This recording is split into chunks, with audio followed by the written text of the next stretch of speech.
Bismillahirrahmanirrahim. Assalamualaikum warahmatullahi wabarakatuh. Alhamdulillahirabbil alamin. Alladzi hadana li hadza wa ma kunna linahtadiya laula an hadanallah. Wa asyhadu an la ilaha illallah wahdahu la syarikalah. Wa asyhadu anna Muhammadan abduhu wa rasuluh.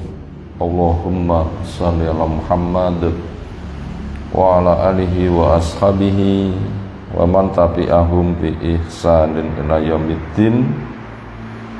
Ya ayyuhan nas ittaqu rabbakum alladzi khalaqakum min nafsin wahidah khalaqa minha zawjaha wa bassa minhuma rijalan katsiran wa nisaa'a. Wattaqullaha alladzi tasaaluna bihi wal arham innallaha kana 'alaikum raqiba. Wa ba'du, fa inna asdaqal hadisi kitabullah wa khairal hadyi hadyi Muhammadin sallallahu alaihi wasallam. Syarrul umuri muhdatsatuha fa inna kulla muhdatsatin bid'ah wa kulla bid'atin dhalalah wa kulla dhalalatin finnar. Ayol ikhwah azza subhanahu wa ta'ala, separuh Ramadan sudah berlalu. Sekitar separuh berikutnya di depan kita untuk dijalani. Semoga dengan modal apa yang sudah kita kerjakan dari ketaatan, semoga diterima oleh Allah Ta'ala. Kita bisa melanjutkan berikutnya sehingga semakin sempurna. Dan lebih-lebih nilai besar yang dijanjikan ada di depan kita. Apa itu? Di 10 hari yang terakhir ada satu malam nilainya lebih baik daripada amalan selama 1000 bulan. Di situ akan menjadi ujian buat kita. Adakah gejala keimanan pada diri kita?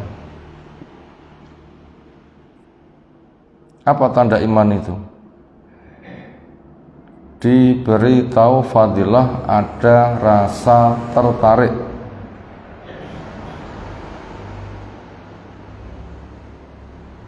Diberitahu, diiming-iming, dipromoseni fadilah, ada rasa tertarik. Itu tanda-tanda keimanan atau mendapatkan hidayah taufik. Karena hidayah itu dibagi dua. Pertama, pengetahuan, semisal 5 tambah 5 itu 10, itu namanya hidayah irsyad, hidayah tabyin, hidayah ilmu, pengetahuan. Dan itu relatif lebih mudah. Tetapi setelah tahu lalu menerapkannya, melakukannya, mengamalkannya, ada rasa harap ingin mendapatkannya sehingga bahagia ketika diberikannya. Ini enggak gampang. Kalau orang itu kenyang, disuguhi makanan, ada selera? Kurang selera. Ketika perut sudah penuh, ada rasa nikmat, sepertinya hilang. Tetapi ketika orang itu lapar, mata memandang suguhan lezat, oh sudah tertarik, tergerak menikmati dan merasakan, mantap, goyang lidah, sehingga puas. Itu sebuah gambaran rasa. Nah, bagaimana keimanan bisa seperti itu? Yaitu ada iming-iming amal soleh, merasa tertarik ketika melakukannya, itu punya harapan besar, ada rasa syukur, alhamdulillah aku bisa ngelakoni. Semoga betul-betul ikhlas, diterima, dilipat gandakan jadi bekal itu terasa indah. Nah ternyata iming-iming yang Allah berikan kepada kita di 10 hari terakhir Ramadan, di sana ada satu malam nilainya lebih baik daripada 1000 bulan. Tertarikkah kita? Itu sebagai penjajakan keimanan kita semuanya. Sekira tertarik, mengharapkan ketemu, mempersiapkan, melakukan, ini sebuah keberuntungan. Tapi apabila nggak tertarik, males, walaupun tahu tapi dia tidak melaksanakan, atau hanya terpaksa pantes-pantesan wae, ini kita harus mengoreksi sebenarnya pada diri kita itu sudah mendapatkan anugerah keimanan atau belum. Tentunya kita minta pada Allah Subhanahu wa taala sebagaimana doa sudah sering kita lantunkan, Allahumma arinal haqqa haqqa warzuqna tibaa wa arinal batila batilan warzuqna ijtinaba. Ya Allah, perlihatkan kepadaku baik itu baik, terasa baik, semangat untuk melakukan. Ya Allah, perlihatkan kepadaku buruk itu buruk, sehingga semangat untuk meninggalkan. Ada rasa benci kepada keburukan. Supaya doa itu supaya banyak kita lantunkan. Semoga Allah memberikan taufik untuk kita semuanya.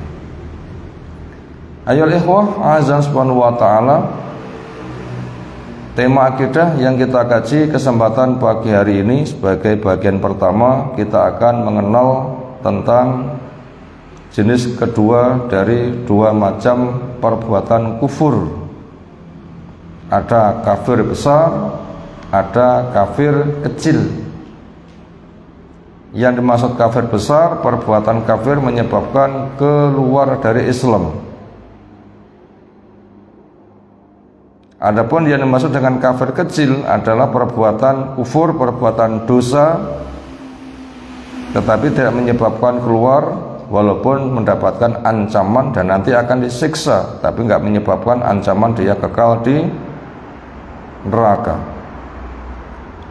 Adapun makna kufur telah kita pahami, yaitu al-ghita, tutup,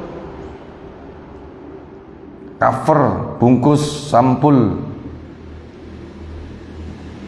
Artinya mata sengaja tidak mau melihat, telinga sengaja tidak mau mendengar, hati sengaja tidak dibuka. Karena orang kafir juga promosi, la tasmau li hadzal Qur'an walghaw fihi la'allakum taghlibun. Jangan kamu dengar, tutup telinga, bikin saja gaduh. Itu tanda kufur, itu sengaja menutup diri, menolak, dengar nggak mau, paham nggak mau, buka hati mengamalkan nggak mau, bahkan menuduh itu dusta, akhirnya memusuhi. Itu makna dari kufur. Kalau itu besar menyebabkan dia keluar dari Islam, yang itu perinciannya sudah kita kaji. Pada kesempatan kali ini kita akan melihat termasuk kufur kecil, apa yang biasa disebut dengan kufur asghar. Bentuknya mengakui Allah, mengakui Rasul, mengakui Islam, mendapatkan nikmat yang sangat banyak, mampu, tapi dia tidak mau melaksanakan ketaatan. Apa tanda-tandanya? Mengakui Allah, mengakui Rasul, mengakui Islam, mendapatkan banyak kenikmatan, punya kemampuan, tetapi tidak digunakan untuk melaksanakan ketaatan. Landasan hukum untuk memahami pembahasan di atas ada di surah An-Nahl yang ke-112. Wa daraballahu masalan, Allah membuat sebuah permisalan. Qaryatan bentuknya di sana ada sebuah negeri. Karena di mana negeri itu aminatan, kondisinya aman. Mutmainnatan, penduduknya merasa tentrem. Ya'tiha rizquha raghadan, rezekinya datang dengan melimpah. Min kulli makan, dari semua sisi. Fakafarat bi an umillah, ternyata penduduknya itu kufur kepada Allah, enggak digunakan untuk melaksanakan ketaatan. Fadzaqallahu libasal ju', maka Allah menimpakan kepada dia kondisi bentuknya kelaparan. Semisal mengalami tahun-tahun paceklik, larang sandang, larang pangan. Wal khauf, dan juga ada ancaman takut, enggak ada ketentraman jiwa, karena zikir itu menentramkan. Dosa itu membuat gejolak. Bima kanu yasnaun, dengan sebab apa yang mereka perbuat, yaitu mendapatkan nikmat tidak digunakan taat, walaupun dia tidak membangkang kepada Allah, cuma enggak melaksanakan ketaatan. Kalau kita melihat beberapa tafsiran dari ayat ini, mungkin di Aisar Tafasir atau di Mukhtasar Tafsir atau di Taisir Karimir Rahman atau Ibnu Katsir atau tafsir-tafsir yang lain, yang menjadi contoh negeri yang dimaksud di ayat ini adalah Mekah. Walaupun secara alam itu gersang, tetapi kenyataannya aman. Dimanapun orang Quraisy berada itu dihormat. Di sana ada perampokan, di Mekah nggak ada. Walaupun jarang tanam tanaman, tapi rezeki melimpah, dimudahkan dagang ke Yaman, ke Syam.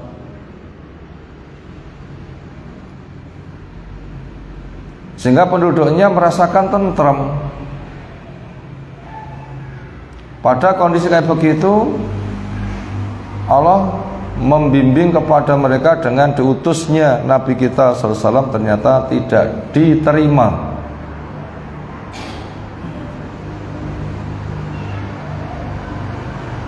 Mereka menolak, menuduh gila. Puncaknya mereka mengepung, hendak membunuh. Akhirnya Nabi kita hijrah. Akhirnya mereka mengalami nasib yang merana. Itu semua terjadi dengan sebab kekufuran yang mereka kerjakan. Salah satu sisi dari isi tafsirannya seperti itu. Apa itu? Enggak termasuk kafir besar, karena yang melakukan kekufuran akhirnya mengepung pada Nabi SAW untuk membunuh. Akhirnya hijrah pun juga masih dikejar, terjadi perang Badar. Di sana ada Abu Jahal, apakah itu tidak kufur besar? Jawabnya, salah satu sisi memang ayat ini memberitahu kepada dampak demikian. Tetapi kondisi orang Mekah tidak semuanya seperti itu. Kalau kita melihat beberapa pensyarahannya, ayat yang menjelaskan tentang resiko kafir besar, tapi digunakan menjelaskan tema kafir kecil, artinya itu sebagai bentuk pewaspadaan yang kuat. Karena kafir besar seperti itu pun juga berawal dari kafir kecil. Karena enggak dikatakan dosa besar ketika orang itu mengiringkan dengan istighfar. Dan tidak ada dosa kecil ketika orang itu selalu menganggap enteng dan mengerjakan terus, artinya besar itu berangkat dari yang kecil. Ini pertimbangan pertama kenapa ayat yang menceritakan tentang kafir besar dipakai dalil untuk menunjukkan kafir kecil, artinya besar itu berangkat dari yang kecil. Ketika masih kecil diperingatkan dengan ancaman besar supaya nggak berkembang.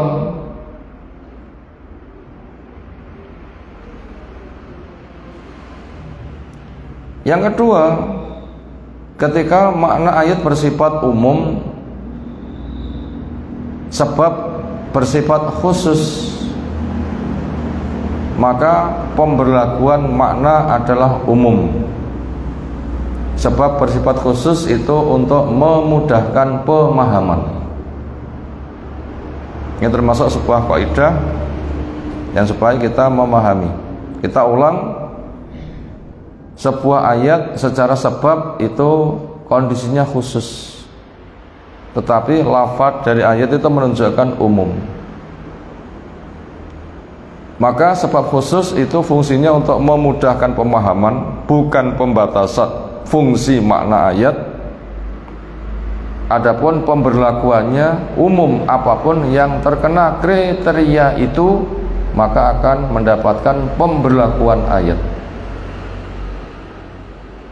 Sehingga sebuah kaidah mengatakan al-ibratu bi umumi lafdhihi labi khususi sababihi. Pelajaran yang diambil itu adalah makna umumnya, bukan kekhususan sebabnya. Jadi sebab khusus itu sebatas untuk memudahkan pemahaman. Ketika ayat itu bersifat umum, maka itu yang menjadi pemberlakuan makna. Kemudian fungsi secara umum ayat ini kalau kita kembalikan kepada kehidupan kita sehari-hari, contohnya apa? Yaitu manusia diberi sarana menguasai dunia. Ketika sudah terpegang dia tidak taat, itu yang menjadi makna umum. Hadis menyebutkan, man asbaha aminan fi sirbih mu'afan fi jasadih indahu kutu yaumih faka'annama khizat laut dunya bi khadafiriha. Siapa yang masuk pagi kondisinya pikirannya ceria,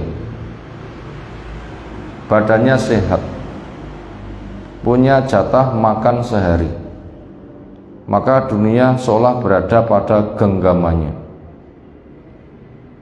Artinya manusia itu masuk kategori sebagai penguasa dunia itu bila punya tiga. Apa tadi tiga tadi? Satu, bangun pagi pikirannya ceria, badannya ujung rambut sampai ujung kaki sehat, punya jatah makan sehari. Pagi ini kita ceria enggak? Ceria mboten? Ayem napa susah? Wah, pada mesam-mesam. Bahagia nggih? Dua, sehat mboten? Jelas, sinten sing keras apa niku? Punya jatah makan sehari? Sesase sik turah ya. Bila tiga ini punya, dunia berada pada genggaman kita. Ini kira-kira rata-rata masyarakat tiga ini punya enggak? Pikiran ceria di tengah keluarga rata-rata senang enggak mereka? Sehat? Banyak mana sehat dengan yang sakit? Banyak yang sehat. Punya jatah makan sehari? Rata-rata punya. Siapa yang tidak punya? Bila tiga ini punya, berada pada genggaman. Tetapi ketika sudah mendapatkan nikmat seperti itu, apakah masyarakat semakin taat? Andaikan penduduk sekitar sini ada azan, itu mau datang ke masjid kabeh, muat enggak masjidnya kira-kira? Muat enggak? Enggak muat kayaknya. Tapi ternyata masjidnya juga penuh. Penuh apa? Penuh angin. Angin ini sing syukur wonge sing gak patek ke masjid. Ini contoh kufur nikmat. Sementara mereka mengaku Islam, iya, menyadari sholat berjamaah itu fadilahnya besar, iya, mereka mengingkari juga tidak, tapi gak budal. Ini contoh kufur nikmat. Dan kufur kayak begini bukan kufur menyebabkan murtad, muslim dosa, itu loh. Gak menyebabkan murtad, dia itu orang Islam tapi dosa. Demikian juga majelis ilmu digelar, mereka pun juga senang Quran, Sunnah, juga punya 3 di atas punya, tapi kok juga nggak mau mendalami agama, kan juga sama, kan itu juga kufur nikmat.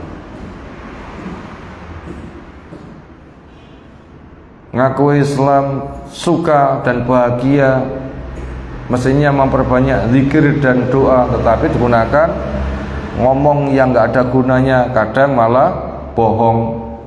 Walaupun mereka sadar bohong itu dosa, tapi panggah ngelakoni, itu contoh juga kufur nikmat. Yang seperti itu jumlahnya banyak enggak? Dan kita pernah enggak mengalami yang namanya kufur nikmat?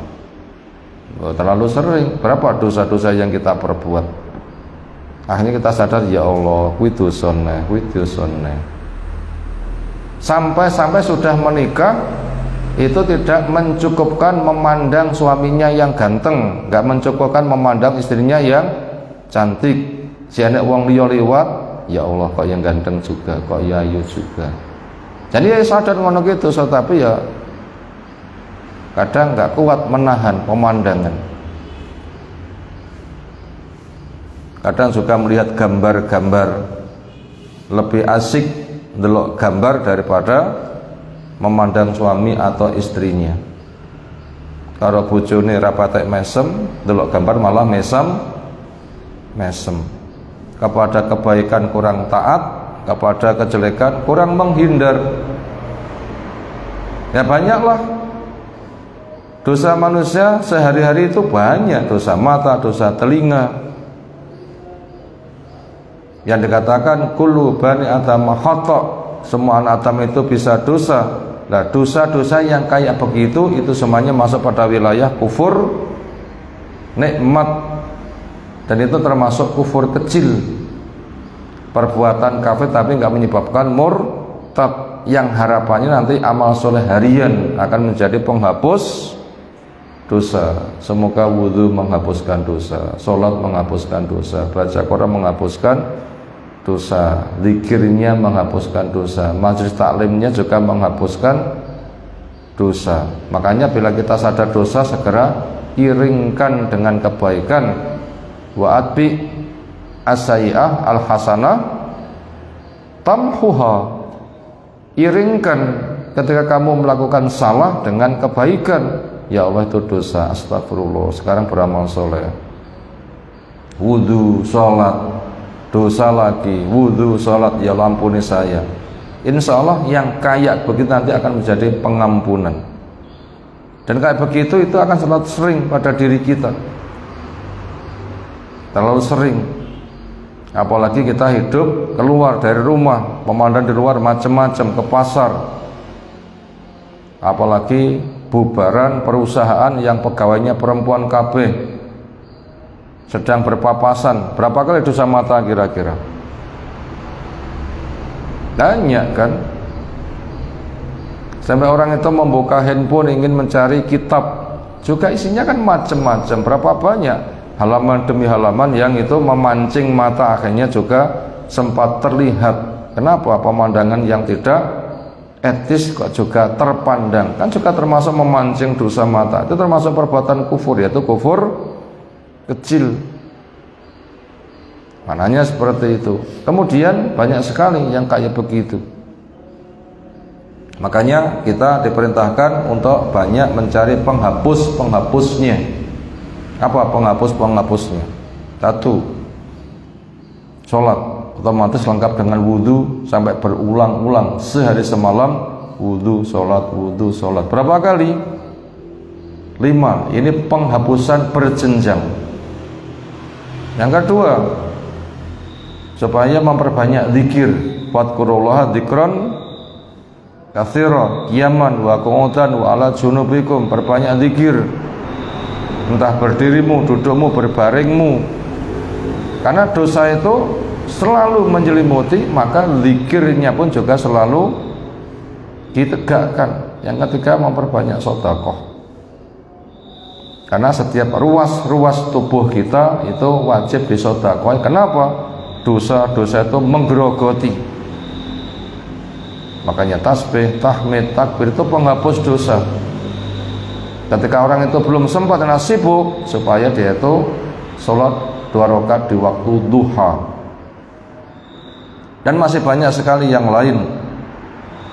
Makanya setiap hari turun 2 malaikat, yang satu mendoakan kepada yang sedekah, ya Allah berilah ganti, kepada yang tidak sedekah berilah kehancuran. Maka ada juga program sedekah sehari-hari. Kenapa? Karena sedekah itu adalah akan menghapuskan dosa bagaikan air memadamkan api. Kesimpulannya, perbuatan kufur itu sangat banyak. Walaupun kufur kecil, apa itu bentuknya? Berbagai macam kemaksiatan yang kita terlalu sering melakukan, itu masuk pada wilayah kufur kecil. Perbuatan kufur tapi nggak menyebabkan keluar dari Islam, cuma di situ ada ancaman dosa. Makanya kita butuh menyiapkan penghapusnya sebagaimana yang telah kita sebutkan di atas. Insyaallah pembahasan yang lain tentang tema itu kita kaji menyusul. Sekarang kita masuk pada materi yang kedua, membaca kitab fikih Al-Wajiz oleh Syekh Abdul Azim Badawi. Semoga Allah menjaga kita semuanya.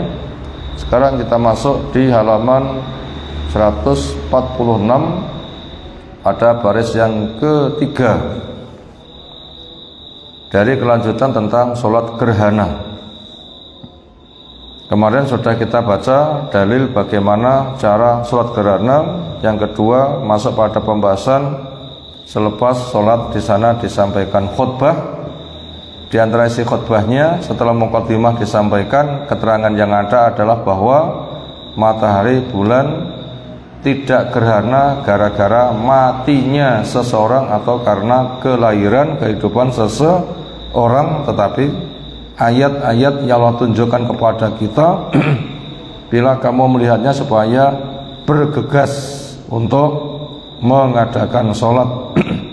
Siapa yang melihat, maka supaya menghubungi kepada takmirnya, ada gerhana, itu buktinya.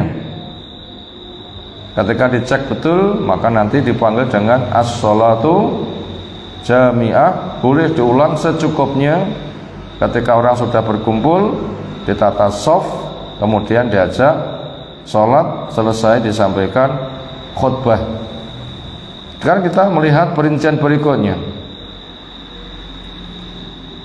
Wan Asma qalat, laqad amara, sungguh telah memerintah an-Nabi sallallahu bil itaqati, untuk memerdekakan budak fi kusufi syamsi, ketika terjadi gerhana matahari. Hadisnya sahih, rawahu Bukhari. Artinya supaya orang itu memperbanyak sedekah. Sedekah yang bisa mengentaskan total dari neraka dengan memerdekakan budak. Karena siapa yang memerdekakan budak, maka dia akan dimerdekakan dari api neraka. Kalau kita tidak praktek, apa ya budak saya? Punya budak enggak? Sekarang kita lihat dulu budak itu apa. Budak itu adalah manusia yang kelasnya harta.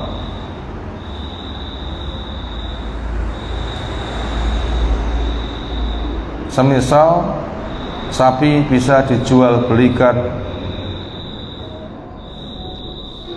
dihibahkan, diwaris.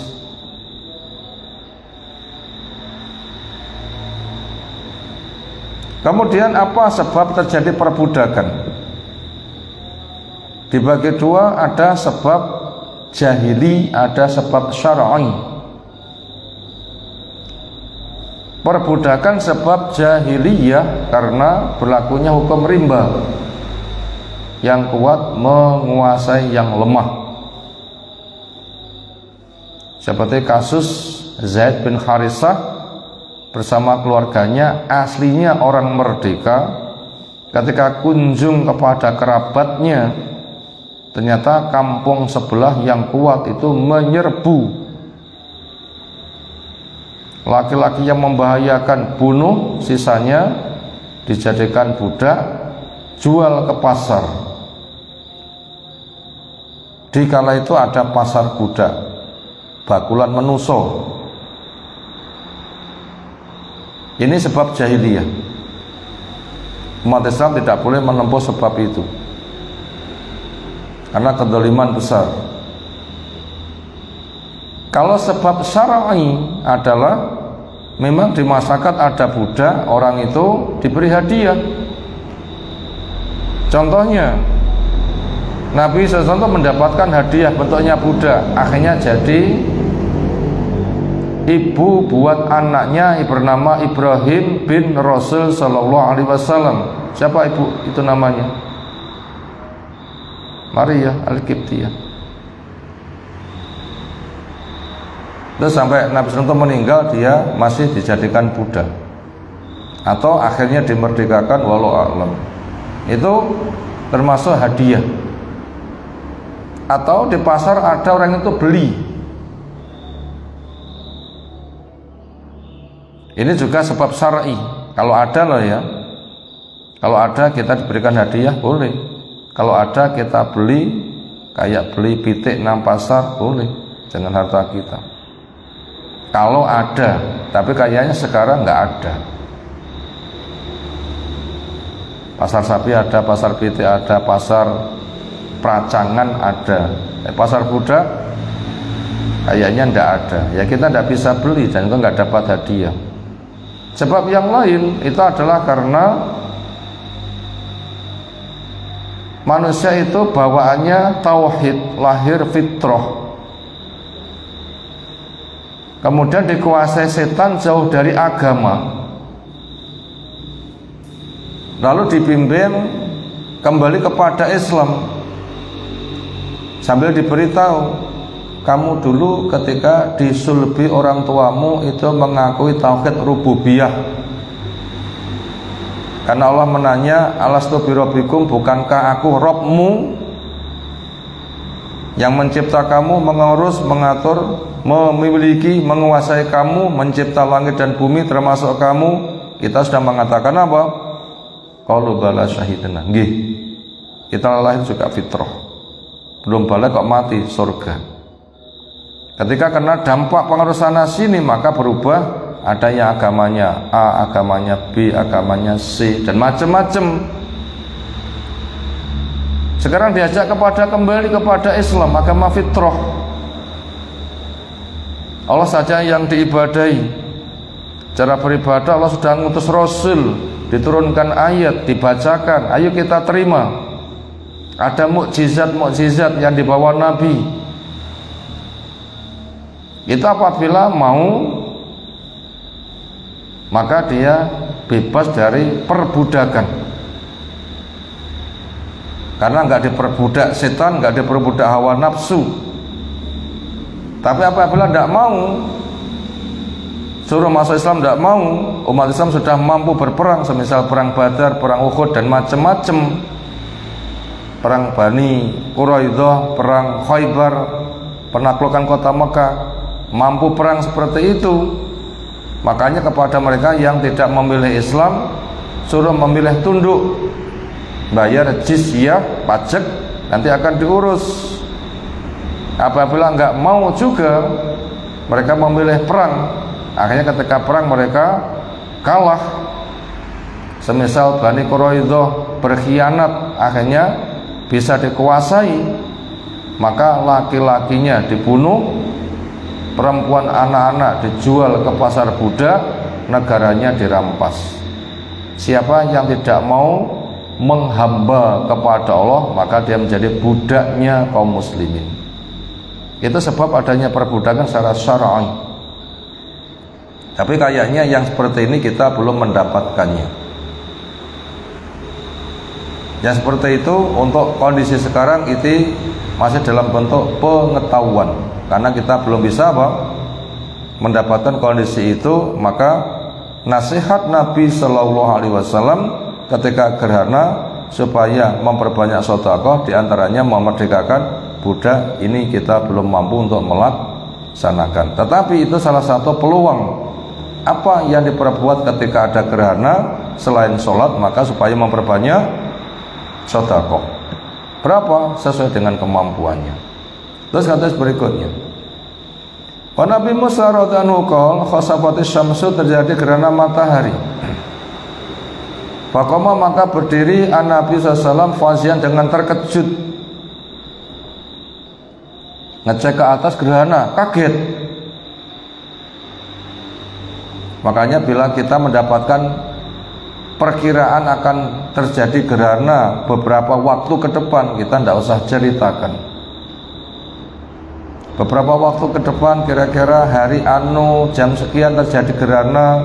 Bila kita mendengar berita itu, diupayakan kita tidak usah menceritakan. Ya info yang kita dengar dengan telinga sajalah. Selesai itu, selesai. Jangan melaksanakan tindakan.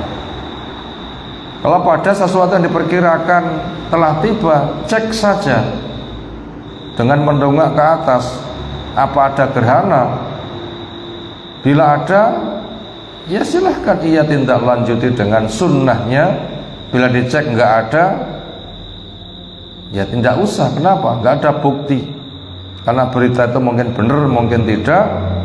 Apabila benar kok nggak ada, itu mungkin di daerah lain, tidak bersifat menyeluruh. Makanya kita tidak usah ikut menyebarkan. Kenapa? Masih akan terjadi. Itu masih bersifat perkiraan. Taunya kita belum menuntut kepada perbuatan. Tunda saja. Pada waktu yang ada, cek saja. Iya, ya budal. Ini tidak ada, nah kita nggak mendapatkan tuntutan. Makanya Nabi SAW itu mensikapi dengan kaget. Oh, ternyata betul. Itu menyentuh jiwa itu. Yaksha, khawatir antakuna akan terjadi as-saatu kiamat, maknanya itu prahara besar.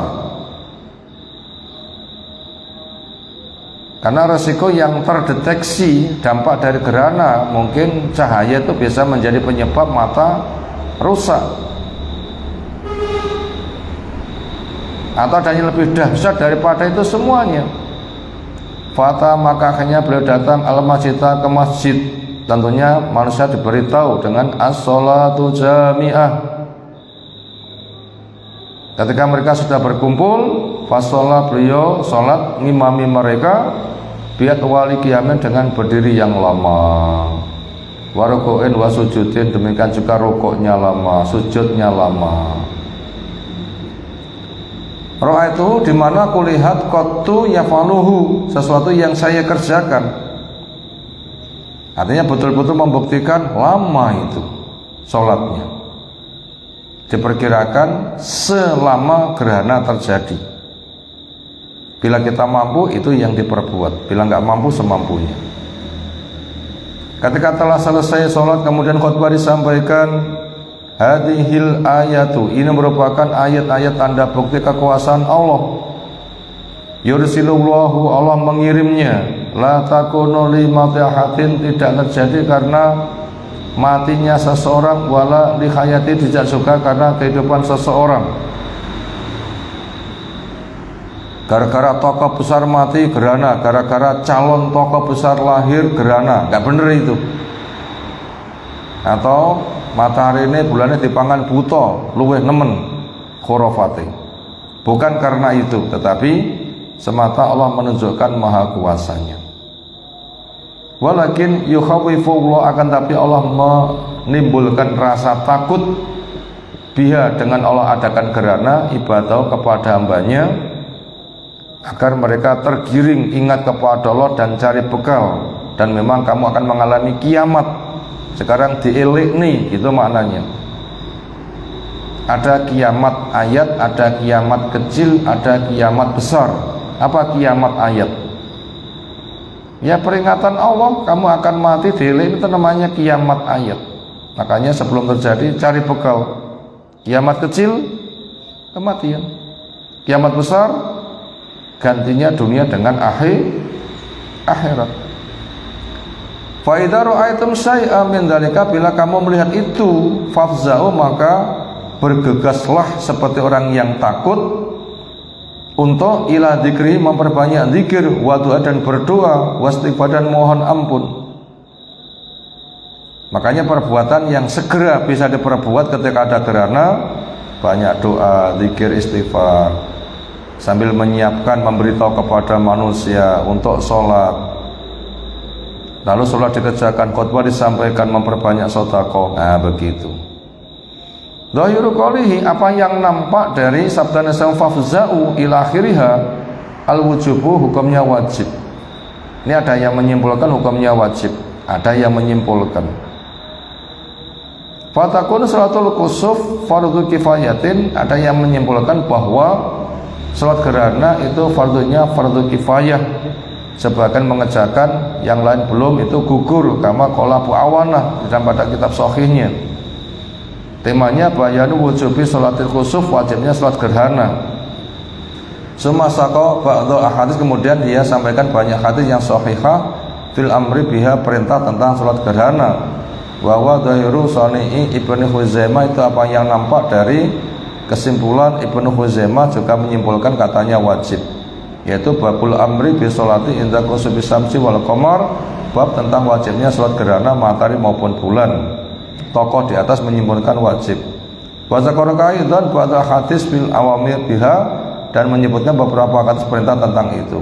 Kalau Al-Hafidz fil Fath Ibnu Hajar Asqalani rahimahullah taala, fal jumhur, ini jumhur mayoritas ahli ilmu, ala annaha sunnatun muakkadah, hukum salat gerhana itu perbuatan sunnah yang sangat ditekankan. Wasaraha Abu Awana fi sahihihi biwujubiha, tetapi Abu Awana mengatakan wajib. Walam arahu li ghairi, tidak melihat ada yang lain, illa ma hukiya an Malik, kecuali yang dikisahkan dari Malik, anahu ajroha majro al jumu'ah, membelakukan sebagaimana jumu'ah. Wa naqala Zain ibnu Munir an Abi Hanifah anaha aujaba, Abu Hanifah mewajibkan. Wa kadza naqala ba'du musannifi al-Hanafi anha wajibah, beberapa karya tulis di dalam mazhab Hanafi juga menyimpulkan hukumnya adalah wajib. Itu tadi tentang masalah hukum salat gerhana, sebagian mengatakan wajib dengan fardu kifayah, sebagian mengatakan itu adalah sunnah muakkadah sebagaimana jumhur ulama. Demikian yang kita kaji kesempatan pagi hari ini. Insyaallah tema berikutnya kita kaji menyusul. Semoga Allah berikan ilmu bermanfaat untuk kita semuanya. Subhanakallahumma bihamdika asyhadu an la ilaha illa anta astaghfiruka wa atubu ilaik. Assalamualaikum warahmatullahi wabarakatuh.